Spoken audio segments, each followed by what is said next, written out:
초등학교가 가장 힘든 대상이거든.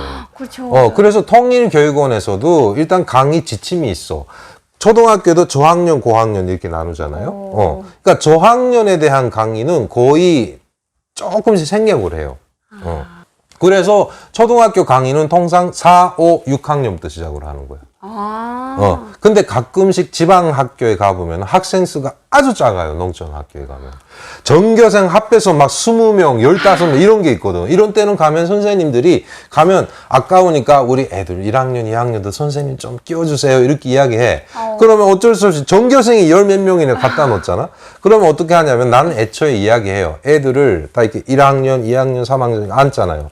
자, 1학년, 2학년 친구들 이제 선생님이 보여드리는 거기에 그림이 많거든요. 사진도 있어요. 그것만 보세요. 그리고 언니, 형님, 오빠들이 이야기할 때는 이렇게 입을 다물어야 돼요. 그러니까 이게 한국어는 어떻게 하는지 알아? 떠들잖아요. 합 이렇게 이야기해요. 합이 뭐예요? 합하면 입 다물란 뜻이에요. 그러니까 뭐 그렇게 그거를 우리는 왜 통일교육원 강사들은 남한 북한 해가지고 남한 강사 북한 강사 2인 1조로 다니거든. 네네. 뭐 들어온지 모르겠는데 그래갖고 강의 시간을 2개 파트로 나눠요. 처음에 북한 교육을 하고 그 다음에 한국 강사가 와서 통일이 되면은 그래가지고 통일의 편익과 손익에 대한 거 이런 걸 하니까 그러니까 처음엔 4시간인 거지. 이게 그 남한 선생님들이 강사분들이 할 때 보니까 애들을 잡을 때 그렇게 하더라고. 뭐 2학년 3반 하면 네 하면 합 그러면 이거 나 처음에 이건 뭔 소린가 하고 내가 깜짝 놀랐었는데 하여튼 그렇게 해서 강의 생활이 거의나 본업처럼 된 거야. 제가 작년에 경찰교육원 강의를 그때 하는 걸 한번 하시는 걸 제가 봤었잖아요. 같이 가서 봤더라고. 그때 아모니터링 했구나. 제가 다음 주에 맞아, 처음으로 맞아, 서야 되니까 있었다. 한번 그 배우는 겸 한번 봤었는데 그때 되게 놀라웠어요. 강의 스타일이? 뭐 이제는 2009년 그때부터 하셨으니까 베테랑 강사이시긴 한데 정말 너무 잘하셔가지고 막힘이 없으시더라고요. 또 그만큼 또 자료 준비를 되게 많이 하신 것 같아요. 그래, 맞아요. 그러니까 사람 그 강의를 듣는 사람들의 그 대상에 맞게 애들한테 맞는 자료 또 뭐 그 형사님들한테 맞는 자료 맞아. 이렇게 다 바꾸셔서 되게 많이 노력을 하셨구나 이런 생각이 들었었어요. 그렇지. 이거 하다 보니까 역시 또 한국에도 이게 명강사들이 있어요. 그런 사람들의 뭐 하는 것도 좀 보기도 하고 했는데 일단은 이게 그 대상에 맞게 강의를 해야지. 맞잖아요. 그러니까 그에 대한 거를 항상 늘 고심을 하고 그다음에 교재도 바꾸고 하고 하는데 하여튼 이렇게 해서 강사 활동을 쭉 하면서 지금도 하고 있어요. 근데 지금 코로나 때문에 다 없어졌잖아요. 그렇죠. 네. 올해는 코로나 때문에 좀 그래요. 지금 한데 뭐 일단은 지금 다음 주인가? 다음 주에 경찰교육은 다시 시작해요. 시작을 하는데 이자처럼 뭐 이 보안 때문이 아니라 코로나 때문에 따로 들어가야 되고 따로 올라가야 되고 뭐 이렇게 하긴 하더라고. 하여튼 그렇게 돼서 강의 활동을 하다 보니까 일단 대한민국에서 정착과정에 일단 인맥이 넓어집니다.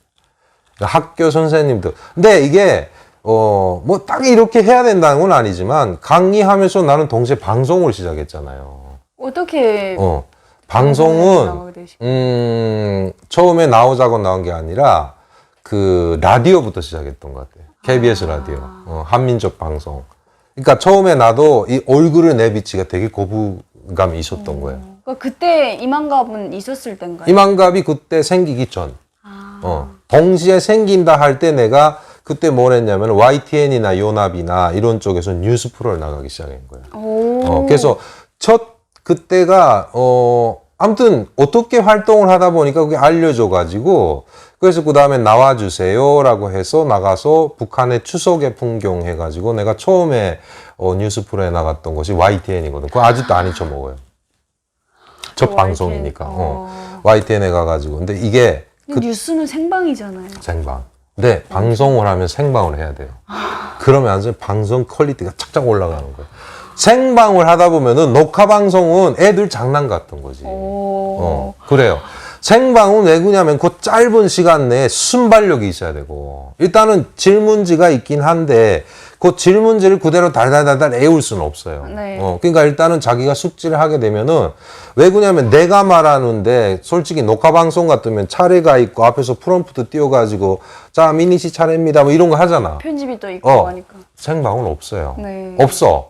본인들이 각자가 알아서 그게 패널들이 두세 명 되면은 그냥 눈치가 그때 그 남북 정상회담 있었을 때 문재인 대통령이 SBS 했을 때 그 생방 그때 같이 했었잖아요. 선생님 소개해 주셔가지고. 근데 그때는 정말 너무 떨린 거예요. 인생의 첫 생방이니까 잘은 바라지 말고 그냥 실수라도 하지 말자고 거의 뭐 한두 마디밖에 못했던 것 같아요. 근데 그때 기억에 남는 게 선생님이 뉴스 그때 방송에서 단고기에 대해서 얘기를 했는데 살짝 실시간 검색어에 올랐었어요. 그때. 진짜? 네. 북한 단고기? 북한 단고기하고 오르다가 한 4위, 5위 그때 거기까지 올랐었어요. 그때. 그때 정말 떨렸던 기억이 나거든요. 근데 전혀 긴장 안 하시고 되게 서당께 3년에 울바자 넣는다. 북한은 그 말이 똥께 3년에 어쩌고 저쩌고 하는데 일단 그게 보면은 생방을 처음에 하다 보면은 그 녹화 방송이 씌워진다는 게 뭐냐면 역으로 말하면은 생방을 할 때는 또 생방송이라는 거 의식을 하면 안 돼. 그러니까 앞으로 기회가 많잖아요. 그 카메라 의식하면 안 돼요. 일단은 내가 볼 때는 그래. 카메라가 있다고 생각을 하는 순간 뭔가 떨리고 이런 거잖아. 그렇죠. 생방 실수라도 하게 될까 봐. 그렇지. 하고 생방 때는 패널들의 눈치를 잘 봐야 되고 특히 가장 중요한 건 앵커하고 시선을 항시 맞춰야 되는 거예요. 이제 만나러 갑니다도 그렇고 모란봉도 같대요. 이 TV 뭔지 아세요? 남들이 뭐라고 말하든 간에 오직 내 시선은 앵커하고 맞춰져 있어야 돼요. 일단 여자들인 경우는 이게 카메라가 여러 대 있잖아요. 그거 아세요? 빨간 불이 오면 거기 찍고 있는다. 그 카메라 따라가면서 이거 얼굴 사싹 돌리잖아. 그런 거 해요? 네. 하지. 그러니까 그거 하는데 그거 하기 전에 그래도 항상 남희석 씨라면 남희석 씨 항상 그 사람 얼굴을 주시하고 있다가 눈 마주치는 순간에 멘트 날리는 거야. 이해돼요? 정말요? 뭐 안 해봤어 그렇게? 그게 어떨 때는 그러니까 멘트가 기억이 안 나는데 자꾸만 이렇게 누구 말을 시킬까 이렇게 보고 계신 거예요. 그래서 일부러 피한 적도 있었어요. 그게 아니라고. 그게 MC들은 남희석 씨도 같대요. 여러분 나도 예전에 이만갑 할 때 많은 이야기도 하고 했는데 같대요. 그 MC들은 그게 보통이 아니거든. MC들은 그 많은 패널들을 다 이렇게 말을 시키면서도 보고 있어. 네네네. 어디서 멘트가 나올까 이런 거. 그거 저 되게 놀랐던 게 한 1년 만에 그걸 알았어요. 그 남희석 MC분이 그러니까 보다가 이 멘트 이쯤에서 누구한테 던지면 멘트가 나오겠구나 이걸 아시는 거예요. 그리고 오늘 여기서 누가 한마디도 안 했다면 딱 그때 가서 그 사람한테 딱 멘트를 끌어내고 계신 그래서 와 대단하시다 느꼈어요. 진짜. 이게 둘이잖아 MC가. 네. 박은혜 씨가 또 있잖아. 응? 남희석 씨가 안 볼 때가 있어. 나는 지금 이 순간에 요 말을 해야 돼. 저 그때 많은데. 있잖아, 많잖아. 네. 박은혜 씨의 시선도 봐야 되는 거야. 보조 MC의 시선도. 괜히 보조가 있는 게 아니라고. 그때 볼 때 손 들어라 그러잖아, 말하고 싶을 때는. 그러니까 손을 들든 아니면 그때 탁 눈 마주쳤을 때 그냥 아가 됐든 뭐다 만든 멘트를 던져보는 거지. 그러면 예전에도 보면 그렇게 해서 할 때 그 맥을 보다가 남희석 씨가 손을 딱 들어가서 조금 있다가 이렇게 할 때가 있잖아. 녹화는 그런 여유로움이 있는 거야. 네. 생방은 그게 없거든. 근데 생방 때도 역시 MC의 눈을 계속 앵커의 눈을 뉴스 앵커의 눈을 계속 봐요. 그러면 앵커가 눈치가 얼마나 빠른지 나하고 눈 마주쳤잖아. 옆에 사람이 이야기하고 있어요. 그럼 눈으로 이렇게 하든가 뭔가 아이즈를 보내요.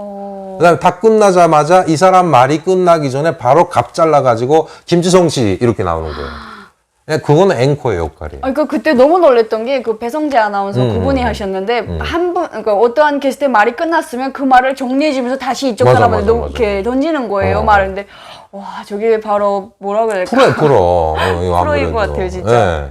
자, 이건 난 은근히 내 자랑 하는 건 아니고. 그게 아니라 되게 많은 팁을 얻었어요. 그러니까. 근데 나도 사실 여기 한국에 와서 방송을 하리라고는 생각도 못 했거든. 일단 이렇게 한두 번 나가다 보니까, 북한에 대해서 소식을 알린다. 이렇게 하다가, 그 다음에 갑자기 이만갑이라는 프로가 생겼는데, 여자들이 쫙 나가잖아요? 나가다가, 그 다음에 처음엔 남자가 없었어요. 여인천하였어, 그게 미니 씨는 아시는지 모르겠는데 원래 미녀들의 수다라고 해서 KBS에서 북한에서 본 거 아니야 또 혹시?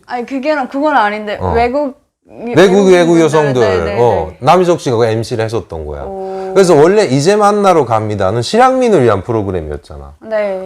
공감 감동 프로그램에 가서 실향민 어르신들을 데려다가 이렇게 하는 거였는데 어느 날 거기에 탈북민들이 꽂혀가지고 그 다음에 이렇게 해서 바뀌었거든. 근데 난 좀 이게 뭐 개별적인 의견이긴 하지만 좀 약간 섭섭한 건 뭐냐면 실향민들이 지금 거기에서 방송의 앵글에서 자꾸 벗어나고 있는 것이 좀 안타까워요. 가급적이면 실향민 분들도 좀 많이 가끔씩 나오잖아, 그죠? 네. 이렇게 나와주고, 왜냐면 실향민들은 또 북에서 오셨기 때문에 공감대는 꼭 있을 것이고, 그러니까 이런 것이 좀 안타까웠던 다릅니다. 아무튼 거기서 이만갑이 나왔어요. 근데 쭉 흘러가다 보니까, 뭐 남자들도 나오기 시작한 거죠. 네. 그 다음 뭐 전문가 패널이네, 뭐네 해가지고 나오다 보니까 나한테 섭외가 들어온 거예요. 6개월을 안 나갔어요. 안 나간다, 나는. 왜? 부정적인 생각을 갖고 있었어요. 아니, 세상에 10대 때 북한에서 와가지고 북한 사회 어쩌고저쩌고 이게 말이 되냐고. 그 다음에 너무 과격한 뭔가 있잖아요. 그런 발언들이 무슨 어디 똥 속에 뭐가 있었던 걸 주워 먹었다. 막 이런 것들이, 아무튼 그 거부감이 있었어요. 그래서 안 나간다 했는데 마지막에 작가님들이 계속 전화가 왔어. 이게 안 받고 하다가 다른 사람 통해서 왔는데 뭐냐면은 선생님은 이 전문가로서 북한에 대한 지식을 좀 알려달라. 그럼 좋다. 내가 나가는 조건이 있다. 피드백을 무조건 따자. 그러니까 자료를 만약에 북한에 커피가 있다면 커피 사진을 무조건 따고 커피가 언제 어떻게 생겼고 어디서 만들었고 하는 이 피드백을 무조건 따자는 거예요. 그러니까 하겠다. 그래서 진짜 내가 방송에서 하는 소리인데 이만감 나갈 때 자료 작업 장난 아니게 했어요, 내가. 심지어 필요하다면 일본 언론사들 좀 알잖아요. 네. 그쪽 가서 영상까지 따다가 그 다음에 그걸 또 저작권 문제가 있어가지고 이만갑 제작진 측이 또 일본에다가 의뢰를 해야 돼. 그 일본어로 다 번역해서 보내주고 정말 열성껏 했거든. 근데 이만갑을 나가다 보니까 내 느낀 게 뭐냐면 여기에 나오는 젊은 친구들한테 이게 기회가 될 수 있게끔 해야 되겠다. 라고 해서 그 다음에 이 친구들이 말하는 걸 내가 뒤에서 피드백을 따주면 이 친구들의 발언 자체도 값이 올라가고 그렇잖아. 그러니까 그런 좀 뭔가 생각을 해서 나가기 시작했던 거예요. 저 한국에 와서 그 이만갑을 보고 있는데 온지 얼마 안 돼서 보고 있는데 그때 선생님이 하신 말씀이 북한의 부자들이 어떻게 사는지 그러니까 그 달러를 막 붓도 막 신의주에서 네네, 있어, 그 있어, 얘기를 있어. 하셨는데 저 북한에서 들었던 얘기라서 저분 되게 뭔가 다르다 이런 생각을 했었거든요. 그래서 그거지. 장마철에 달러가 곰팡이 껴가지고 뭐 아래 먹을 수 있게 말려고 한다. 네, 그 얘기 그때 하셨었어요. 기억을 하고 계시네요. 하지, 그거는. 그거 내 친구가 그런 일을 했었는데. 근데 그게 뭐냐면 진짜 하지만은 이게 북한 사회를 좀 해학적으로 볼 때, 왜? 북한도 우리처럼 통상 운행권이 정상적이면 다 운행권에 맡긴다고 예치한다고 아니잖아요. 네. 그러니까 당연히 번 돈은 집에다 건사할 수밖에 없으니까 이런 현상이 벌어지는 거죠. 그때 좀 뭐가 제일 반가웠냐면 그 전까지 저도 볼 때마다 유럽에서도 좀 보긴 했지만 늘 굶는 얘기에 좀 항상 그런 얘기만 듣다가 저도 들으면서 놀랐어요. 북한이 저 정도로 너무 그렇게 뒤떨어진 곳이라고 몰랐었거든요. 근데 선생님 얘기 딱 들으면서 부자들 얘기가 그때 처음 들었던 것 같아요. 이만갑에서. 그래 저런 시선도 있어야지 이런 생각을 했었어가지고 너무 반가웠어요. 있는 건 사실이니까. 아무튼. 그리고 또 방송을 하다 보니까 제가 이게 저는 개인적으로 너무 고마운 게 늘 그 새로운 방송이 있으면 저기 계속 소개해 주시고 네, 수고하셨습니다.